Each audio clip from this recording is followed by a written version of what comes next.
right, welcome back into Indie B&B. Today we have the pleasure of Justin from SUSTO joining us from Detroit, Michigan. It's cold up That's there. How are we right. doing, Justin? I'm doing great, man. It's we had a day off. We played Detroit last night, and so we had a day off today, and I've been seeing some family up here, and yeah, it's been good. It's very fall up here. Like it's chilly, and like there's like the leaves are all different colors, so it's really beautiful up here today. Like it, like a little pumpkin spice in there. We get Yeah, something going. I mean, 100%. Yeah. well, you were on the My Entire Life tour, correct? Is that we're still rolling on there? Yeah, we're still rolling on that. We got about I don't know, probably like a dozen or so more shows on that tour.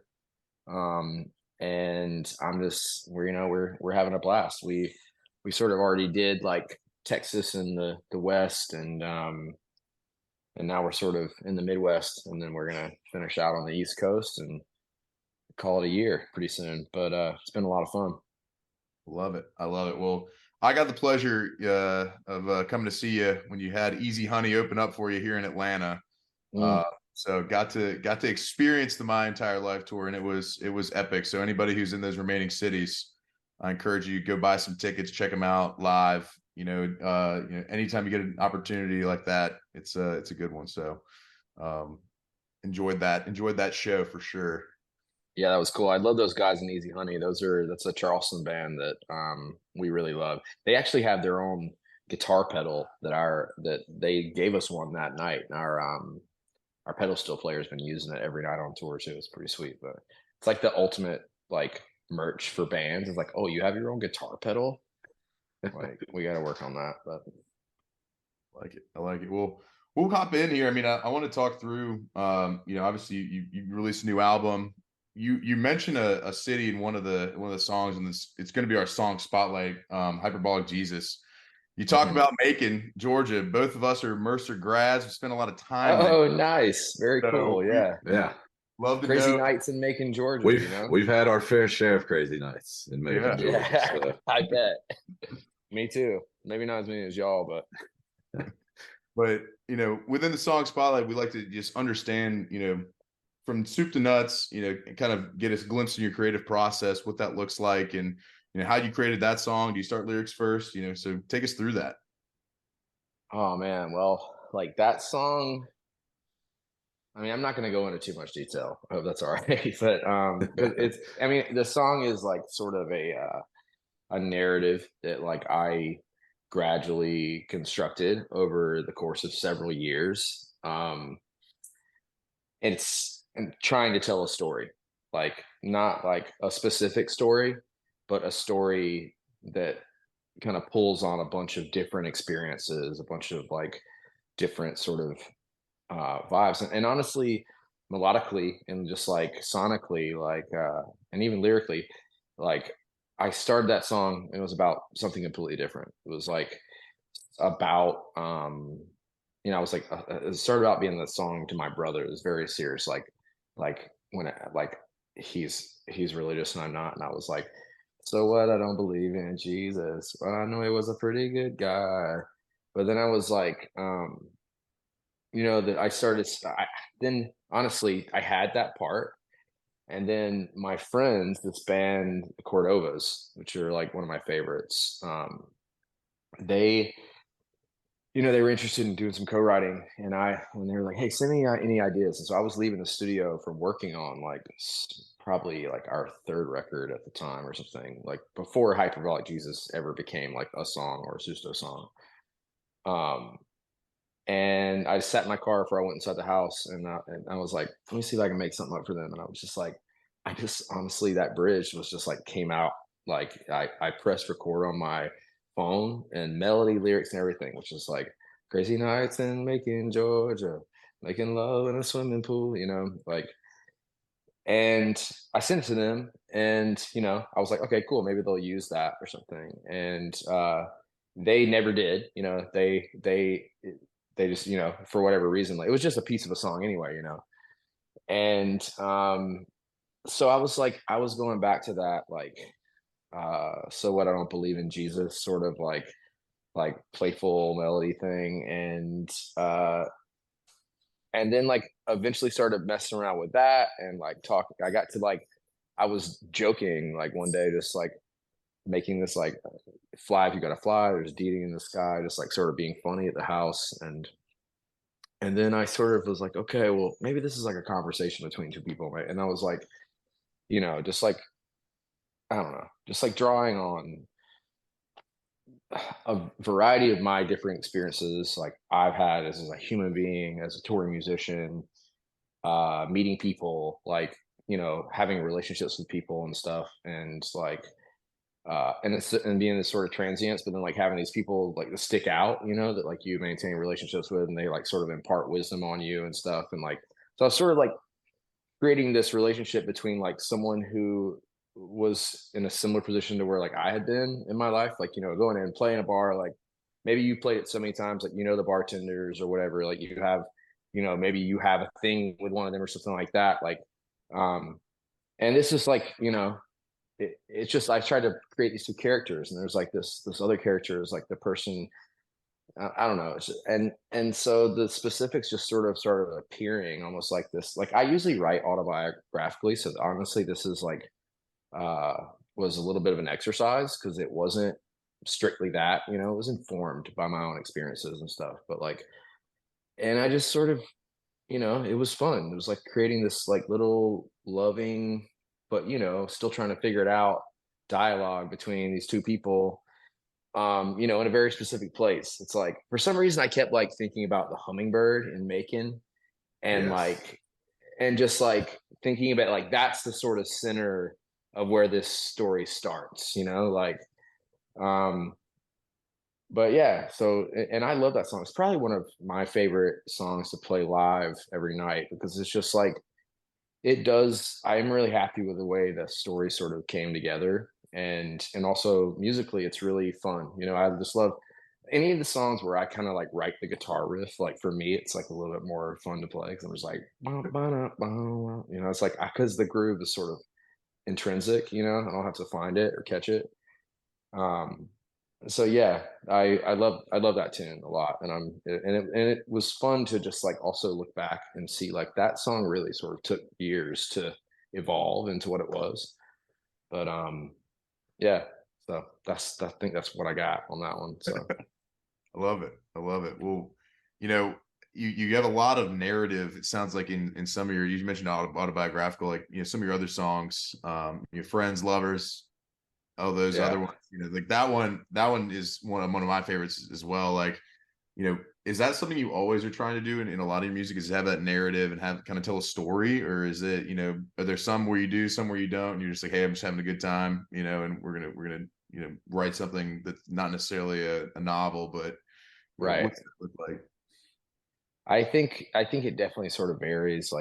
Um, like like friends lovers, for example, like that is completely autobiographical. It's like something that happened to me, and like if people have seen like me play my solo shows or even maybe during the full band show, sometimes I've told the story of that song before, being like written about a breakup. It was like words I wrote on a Valentine's Day card, and my roommate was like, dude, this is a song, let's do this. And um but like, but still, and it's weird because that one, it was like the narrative just was there because it was there. I was living it, like I didn't have to create a story and like create like these two characters because like I was one of the characters, like, and there's a lot of that, like there's a lot of that as far as either me or me observing people.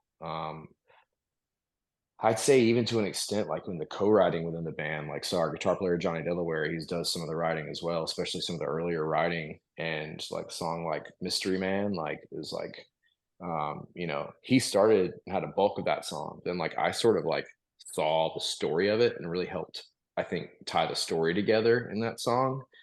Um, and that was just like this weird, like observing someone writing a song about a situation and being like, yeah, all right, cool, well, this is what I'm seeing, and it was like, it's like it's almost like documentary, in some ways, but like it's melodic. Yeah. But yeah, and then some songs are just like, I think in Susa there's also like a whole genre within Susto of like these just sort of like 3 chord um like channel the ether like like mantra slash like manifesto songs like Good Right Now, Double Rainbow, like maybe even like Jawworks.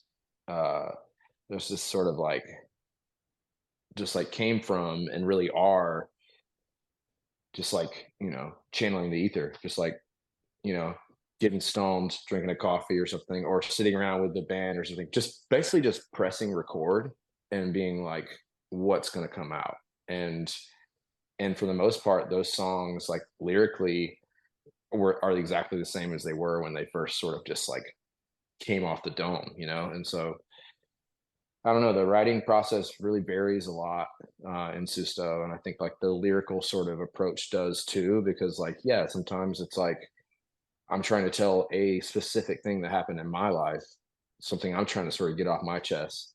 Other times, like I'm just trying to, or we're just trying to channel something, And then other times it's sort of like a little exercise and being like, can I write a good song right now? And I feel like that usually takes longer because it's like, that's like painting, you have to, or writing a novel. It's like the rest of it's just like literally just pressing record on life and sort of you know playing or having played to a point where like you feel like you have the skill set sort of there to just like press record and like channel it, so I don't know. But it's also, some people prefer one, some people prefer the other. It's like there's a little and sort of all over the place, but I feel like I'm getting a little long-winded. I will say I like just like smoked my first like joint of the day right before I came on, but I was like, so I might be a little chatty. But Oh, no, you're All good. good, man. it's late. It's like 7 or something. So like Yeah, I worked and it's happy hour. you're good to go. So, Suso's been a band for a while now, and you've been touring, putting out album, touring, putting out album. How does that process for you? Do you, towards the end of a tour, are you ready to just, not think about a new album, or are you like always like, man, I'm ready to get right back to it. Let's make some new music and get back out there. Typically, like it's like I'm already thinking about the next record, the next project, like before the one at hand is even out, because it's Mhm. finished a while before it comes out, So Mhm. it's like, um, and but the sort of pause in the creative process is the touring process because like that's sort of expected and like and also to some extent necessary when a record comes out because like you need to, I mean, you spend all this time working on this record, you need to go play it for people, promote it for people. Yeah.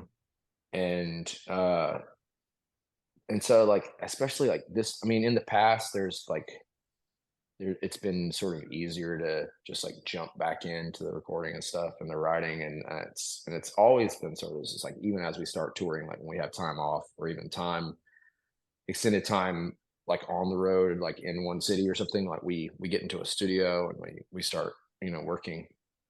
But like I think this time around, it's sort of like I don't know. I mean, I'm definitely still. I just moved to Austin, Texas, so I'm sort of because I'm still adjusting to that move, like in a great way. Like I love Austin, it's great. I'm just like I'm new, so I'm like I'm recording in new places. I'm trying to figure out who to work with and record with, and like and also like my family is growing. Like my personal life is evolved. Like I'm older than I was like when we started the band like almost 10 years ago. Um, it's like I'm just sort of like recalibrating a little bit and trying to figure out like what I think I want to like because we've been basically at this sort of breakneck pace, I think, for since the beginning, like maybe with something like a pause during time in the sun or not time but COVID, but but that pause from touring didn't really turn into a pause from working. We just like spent like way more time making that record than we Yeah. ever have, like because we were like, well, government money, whatever, let's just spend it in the studio. And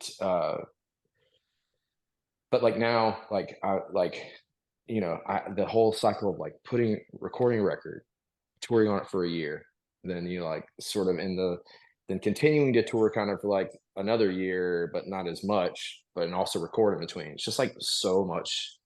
It's just so much because Yeah. like, I love doing this and we all love doing this, but it's like I after doing it for a while, especially after taking sort of the COVID break and going back to it, it's like, holy shit, like touring and then making these records and I was like, it's just like a lot. We're squeezing basically, we've been putting out records every 2 years. And so at this point, I'm just like sort of in a place. And also we're fortunately the band's kind of in a place where it's like, I think we're gonna take a few years before I put another record out because like a Mhm. lot happens to me in my personal life as well. And that sort of fed the last two records, Time in the Sun and My Entire Life, which came out like within 18 months of each other. Mhm. Um, and I've moved. I'm a father. I'm about to have another child as well, and like I just kind of want to take my time working on the record, playing shows, but not nearly as like long or big a stints. Focusing on like our festival stuff and everything. But it's like so I kind of see that shifting this time around. Like I don't know when. Well, we have like a live record we're going to put out too, which is like something we've been wanting to do for a long time, but just hadn't really lined up. Also, with like the lineup sort of always rotating, it's been like tough to lock that down. But we have one of those already recorded that's going to come out next year. But besides that, like we haven't really started on like the next record. Like there's a lot of songs because like the songwriting just doesn't stop regardless of like whether or not there's time to be in the studio or if you're on the road, especially if I get time at home. And my wife and I are like, my wife is probably like the person who like forces me into writing the most because we write a lot of songs together and stuff. So like there's a lot of songs, but I just haven't been like rushing to jump back in the studio because I'm like, I'm living in a new place, trying to figure out like exactly how I want to make the record. And but yeah, I don't know. Maybe I feel like I'm a little No, bit self conscious because I'm being a little long winded, but no, yeah. I mean, I've seen some recent interviews with some bands, and they just talk about being on the road and then coming back and the expectation of putting out the other record, and they're just like, shit, like I haven't even seen my family in 6 months. yeah, Let like me I'm not about let me that, slow down for a like second, and exactly. Always good to get a reset. I mean, with within that, like you mentioned, you moved. What's funny is the first thing that came to my mind was like if somebody was asking me that was moving to Charleston that said, "Hey, Grant, who do I need to know there to help me get into the scene?" And of course, I got personal connections, but ultimately, all roads lead to you in some form or capacity. Back in the day, like a lot of the bands we've interviewed, Babe Club, Crab Claw we've interviewed, Walker, Oh, and nice. all of these folks have all mentioned you in some capacity, and so now you're trying to find the Susto of Austin to be able to kind of get into the scene, get to the right folks, and get in the studio with the right people. So I find that kind of an interesting parallel that you're doing that now. After building such a great community out in Charleston too, so expanding your network, that's awesome. Yeah, it's I love Charleston, and Charleston always feels like my hometown. And like even in my house in Austin, I've got like I got this wooden like carving slash painted thing of like the South Carolina state flag, which I think is really beautiful. It's blue with the palmetto tree, and this is like our cool wood carving I've had since I was in high school, and it's like over my mantelpiece, in Texas. I feel like sort of like, or what I want to be is sort of like an ambassador, like, so I'm like, because I'm so connected to this music scene in Charleston and also like the surrounding ones as well. I feel like we have a lot of folks in our crew that are Athens based. Like, Johnny also lives in Mexico City and we regularly go down there and work and stuff too. And I'm just like, it feels cool to like sort of establish and be part of all these different musical communities. And like, we've always toured with a lot of bands from Austin and visited there a lot. And like my wife was born and raised there. So like I have a lot of family there now. And also a lot of my friends from South Carolina kind of lived there and then vice versa. There's a lot of people from Austin in like in the southeast, like in Charleston specifically. And so it's felt like a really kind of cool move. But I definitely and grateful to be, I don't know, so uh connected to the Charleston music scene because, to have come up there and like, have had a hand in like making it be what it currently is. But like I think like our circle of like me, Walker and me and Babe Club, like we all lived in the same house, literally. Like we recorded the first SUSTO records, they made them in the same place, like the storage unit down the street.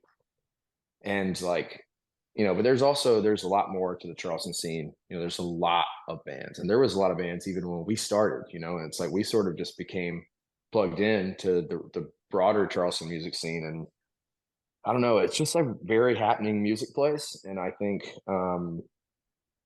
it continues to kind of grow in that aspect because more and more sort of young bands either are coming up out of there or like are moving there because of the music scene and the lifestyle. Like it's not a terrible place to be, just generally if you're, especially like when you're young and like there's a lot of, when I was there too, like it was the perfect place for me to sort of find myself, I think. And but yeah, I'm there regularly though. I mean, I'm in South Carolina. I basically kind of splitting my time because I have a place in South Carolina and a place in Texas. And so it's like, and my daughter lives in Columbia with her mom. And, so I'm, and half the band is still based in Charleston. So I'm at least like, a week out of the month, I'm there, so.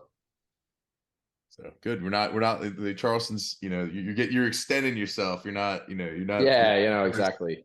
Going the other way. Well, that's good. I mean, I think, there's that whenever somebody just kept, your name just kept popping up everywhere, and we're like, man, we got to get this guy on just to talk about, what he did. So, within, that group that you have, like obviously you mentioned earlier, you guys were trying to lock down the live album with a, revolving cast, and had many people in the band Susto. Like, whenever you do that, like, does that change your sound ever, or with, kind of the style of people who are, are in it? Like, talk to us about like kind of the consistencies there.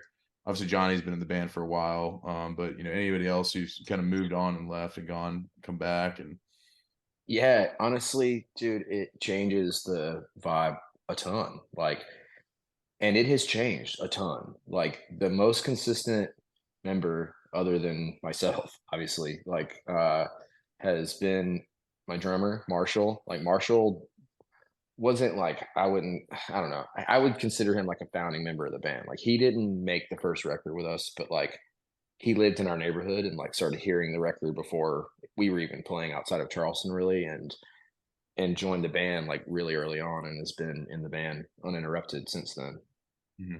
He also, that's been very key as well because he is our in-house graphic designer and has developed a sort of merchandising brand within the band that's consistent because he designs everything. And that's down from our banner to stickers to t-shirts to album covers, so like there's a consistency visually that Marshall has brought to the band and kept in the band since its inception. With like sometimes we'll collaborate with different people and other people are putting input, or he's like, art designing like a record, but using someone else's work or something. But Sure.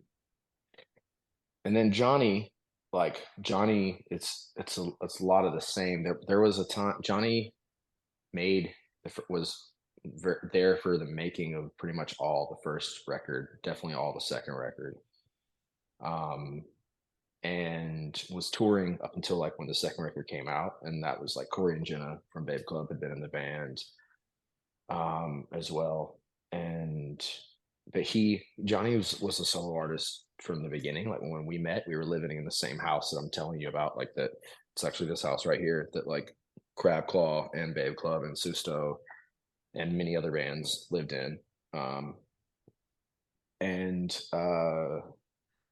I was just kind of recruited in to work on this record I was working on. He had moved to Charleston. He's from South Dakota. He moved to Charleston via Austin, actually, to make a record with Wolfie, our producer that all of us have sort of worked with. And he ended up living in the house. And we ended up just kind of hitting it off and kind of good buddies. And I played on or he played on the records, and I was like, Johnny, you know you're in the band, right? It's like, yeah. But anyway, so at some point though, he needed to take a hiatus to focus on his other stuff. And so he's got stuff out under his solo stuff, but also he founded the band, the Artisanals, which you guys are maybe probably familiar with, but um, and they kick ass. But there was a point sort of like over the pandemic where like they kind of stopped touring so much, and a lot of the band that I was playing with in his absence, and even that lineup sort of evolved. It was and it was always sort of different people coming in and out. And I was down in Mexico because he had moved to Mexico like during the pandemic, and I was down there.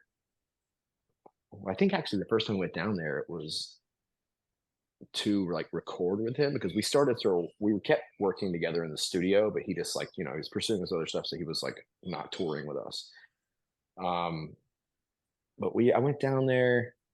No, you know what? This is after kind of post COVID, because Johnny came back in the band playing on the live side, like in like early 2021. I think I was down in Mexico with Marshall. We were playing this festival, just a duo, and we had sort of like a house band filling in with us.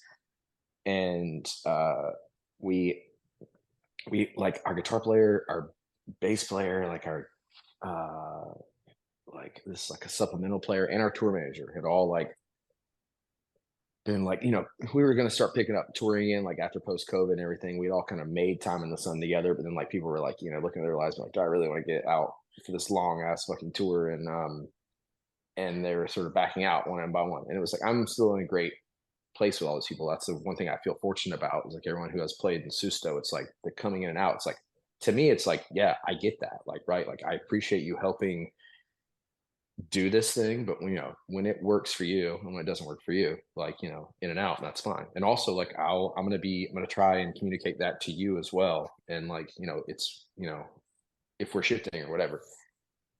And me and Marshall were like, Johnny, maybe it's time to get back in the band. and he was like, all right, I'll come out and I'll try, like, I'll do like, I can do this first part of the tour. And we're like, all right, cool. And it was like the first night we were back out, and I remember Johnny, it felt so good. It really, like, it was palpable how good it felt to have his energy back and to be kind of reunited playing together live, and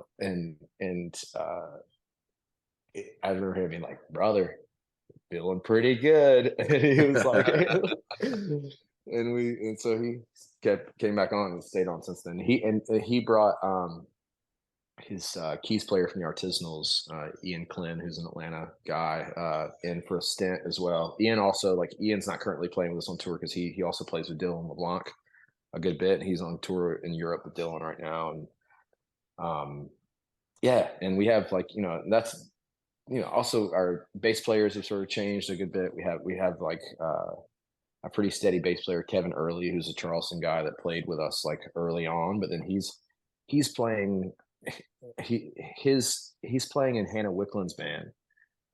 He grew up in Hilton Head, and that's where Hannah grew up as well. He like actually grew up playing in bands with her brother, and Hannah's out opening for Greta Van Fleet on an arena tour in Europe right now. So that's where Kevin's at. And so we have our friend Judy Blank on bass right now, who is a Dutch artist that we met touring in Europe, like kind of, I think back probably like 2018, 2017 or something like that. But she's playing bass and sort of singing harmonies with us too. And she's been in the band in different ways and many different times. She's kind of filled in on guitar, filled in on keys, filled in on bass.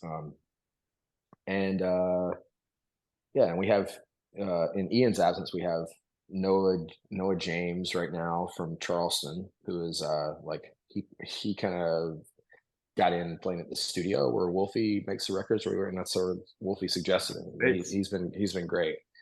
And our like tour manager turned pedal steel player is Cannon Rogers, who's from Athens, and so it's like, I don't know. I'm not going to touch on everybody who's ever been in SUSTO because it's like 30 people or something, but it sort of always just happens like that, and it changes, and it will continue to change. And I like that because it's sort of like keeps it fresh, and you sort of have to readapt. Sometimes it's easier than others, and but you always sort of like find something unique in that process, and also it just keeps the ball rolling. From the very early on in the band, I was trying to do it. I was trying to like play shows and do it and tour. And I was like, I'm serious about this. Like, and there wasn't always a lot of money in the beginning. And like sometimes, it would just, I need people to kind of get on board. So I had to sort of bounce between who could. I believed in it. I was invested in it. And it was like, and other people jumped on, like Marshall, and everybody who's been in it has invested their time into it in some way or another. And I'm very grateful for everybody who's ever taken that this path with us, because it's been a story the whole time with a lot of different characters, and I'm grateful for that. Yeah. That's like it's like almost like your coaching tree or something, like Nick Saban. You've got all these different people in different places now, and you're just I they're all don't know that successful. I appreciate you saying that, but I don't know if you can compare me with Coach Nick. Fair enough. Fair enough. We'll get on to the quick part of the show, the Pete Peterson party pack of questions. We'll close this out with some fast rapid fire questions, mainly food based. Oh People shit! All right. things that people have been wondering about you for many years that you probably have never answered in an interview, or will ever answer again. Who knows? I mean, it's a lot of this or that. Speaking of like finding the unique, here we go. This is like going to be my moment. Yeah. I mean, this is going to be it right here. So Pete Peterson's party pack of questions. It's 20 questions right in a row, and we're going to start right now. Cake or pie? Cake. Salad or soup? Salad. Sunrise or sunset? What are you seeing more of these days? Sunrise. Sunrise. You see up the crack. Would you rather hit a home run or score a touchdown? Home run. And once they hit a bomb, I like it. All right. Night in or night out? What are you having more of? Night in. Well, when I have my choice and I'm not working, night in. I like it. When you go to a party on one of those nights you do go out and your jam comes on, more likely to break out the robot or the worm? Robot. Okay. All right. Guac or queso at your local Mexican spot? Guac. Guacing it. All right. Waffles or pancakes? Waffles. Oh, you know what? Pancakes. Crispy pancakes. Sorry. Thin pancakes, maybe a crepe. Who knows? Crepe. I'll take a crepe. Honestly, all of the above on that one. So I like it. Big breakfast guy. All right. With coffee or tea with your breakfast food? Coffee. All right. Dogs or cats? Both. All right. Ninja or a pirate? What are you more similar to? Oh, fucking pirate for sure. Yeah. I mean, he's from coastal Carolina. Gotta be. Jesus. Stupid ass question. Gatorade or Powerade? What do you? Oh, there you go. Anchors. Gatorade zero. Gatorade zero. Gatorade zero. We're not sponsored by them or anything. We just like to, ask what sports drink people like. Yeah. Working on it. Toast or bagels? That one's really hard. Probably toast. Yeah, more versatile. There's a lot more toast you can do. Chips or pretzels? Chips. Okay. Fries or tots? Fries. All right. When you go home for a long day, are you more likely to watch a television show or a movie to kind of unwind? Probably a show. A show. All right. Are aliens real? Probably, yeah. Yeah. Bigfoot, is that real?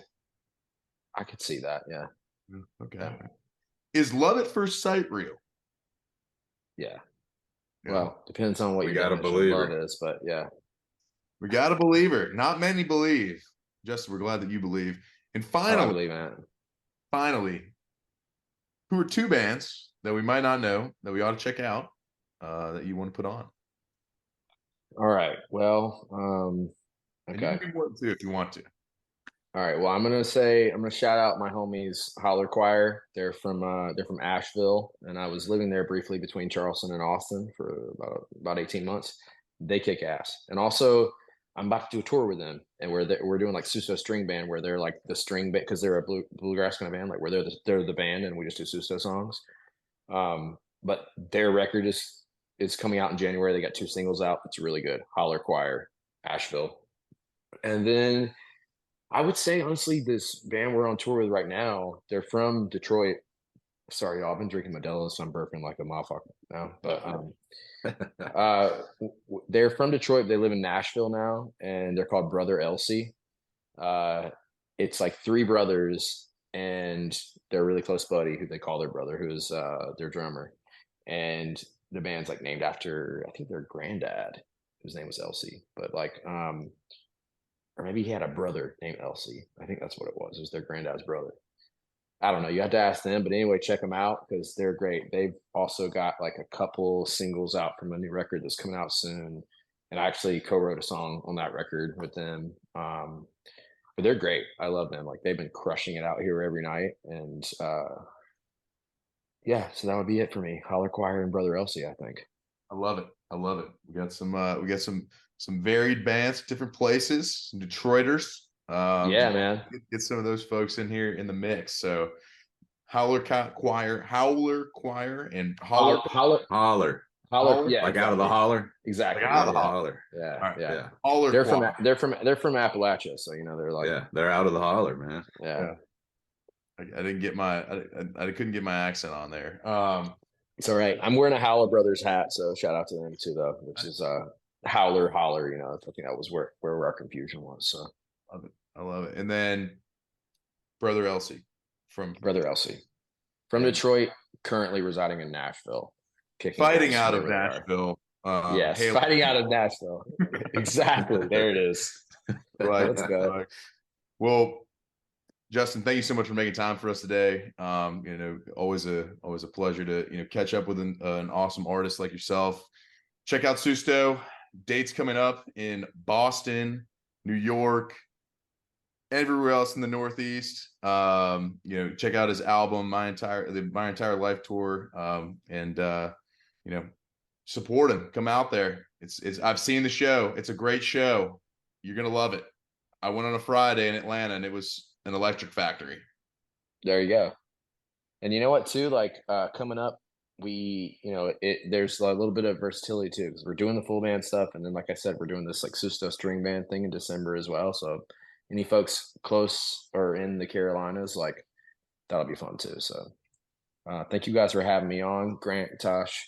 Like it's been a blast. I can't believe I got to hang out with some homies from Macon tonight. That's right. Crazy nights in Macon, Georgia. It's been a lot of nights in the Hummingbird, my man. A lot of nights. Yeah. Well, you guys, that song might be about you. You know, it could have been. Yeah, Tash and the boys have a standing gig at the Hummingbird. Tash's college. Real? So nice, dude. They were almost the Kings of Dion, and thank goodness they just decided to be Tash and the boys instead. Because the Kings of Dion, that's amazing. I think you should still do that. Yeah, it's a work in progress. So I'll hit you up for some co-writing, but we'll we'll cross that bridge later. I am available. I'm around for that. I'm also around for weddings, birthdays, funerals. Pure tomfoolery. Yeah, pure tomfoolery, like, invites accepted. So I'm sorry, y'all. I'm still stoned, but thank you for letting me chat with you and and for the thoughtful questions and also the rapid fire. That was pretty fun too. So I'm gonna go watch the show like we talked about, like after the long day, and then but I appreciate the good talk. Yeah, thanks for having me. Thank you, man. Thanks for coming on. Keep on rocking in the free world. Yeah, love it. All right. Bye. Bye.